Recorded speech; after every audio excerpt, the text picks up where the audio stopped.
मदारी ने बीन बजाई, सपेरे की बीन की धुन पर सांप नाचने लगा।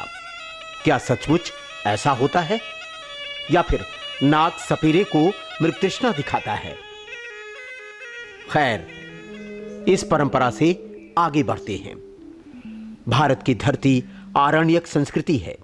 किसी भी देवी देवता की परिकल्पना के साथ जीव जंतुओं का संसार भी जुड़ा मिलता है। दुर्गा यदि सिंह की सवारी करती हैं, तो शिव बैल अर्थात नंदी की सवारी करते हैं। तभी नाग उनके गले का हार बनकर समूची सृष्टि के विष को धारण कर लेने की भावना का प्रतीक बन जाता है। कश्मीर से लेकर नागालैंड तक, केरल से लेकर कच्छ तक, देश के किसी भी हिस्से में जाइए, सांप, नाग या नागिन की मौजूदगी से इंकार नहीं किया जा सकता।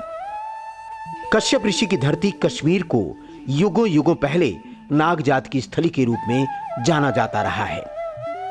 नागालैंड में आज भी नगा जातियां हैं। यही नहीं, राजस्थान के रेगिस्तान में भी नागों की उपस्थिति को नकारा नहीं गया, बल्कि उस रेगिस्तान में भी नाग संस्कृति से जुड़ा काल बेलिया नृत्य आज भी युगीन गौरव के रूप में सांस्कृतिक वैभव से जुड़ा है।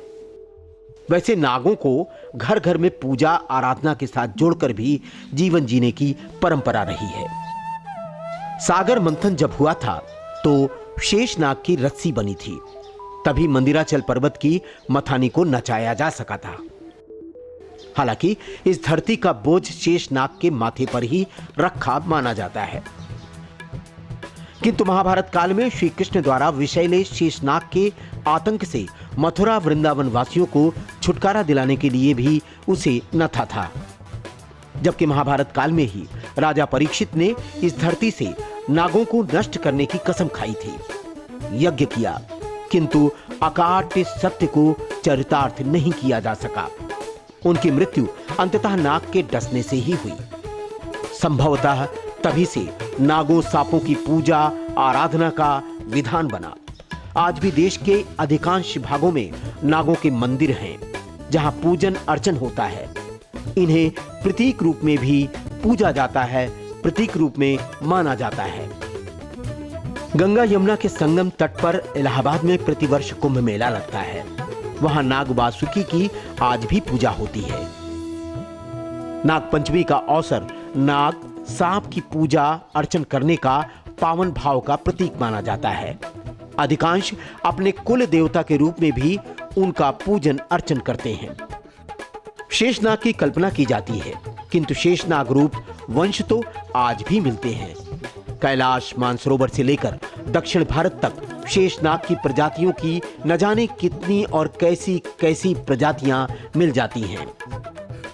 10 मुंह वाला नाग हो या फिर 5 मुंह वाला शेषनाग का ये रूप आज भी पाया जाता है। इस अजूबे को नकारा नहीं जा सकता। यही प्रकृति की अजूबी परिकल्पना है, यही प्रकृति की अजूबी संकल्पना है।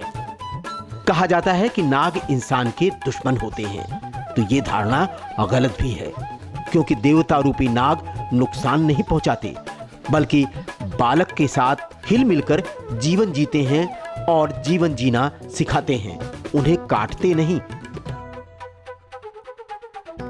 हालांकि आज नागों से कहीं आगे निकलकर जाने के लिए इंसान प्रयास दर प्रयास करता रहता है, किंतु क्या यह संभव हो सका है? नाग और इंसान का जो रिश्ता है वही प्यार, स्नेह, दुलार और संस्कृति का मूल है। सपेरों की जिंदगी तो सांपों के नृत्य और बीन की धुन पर ही टिकी है।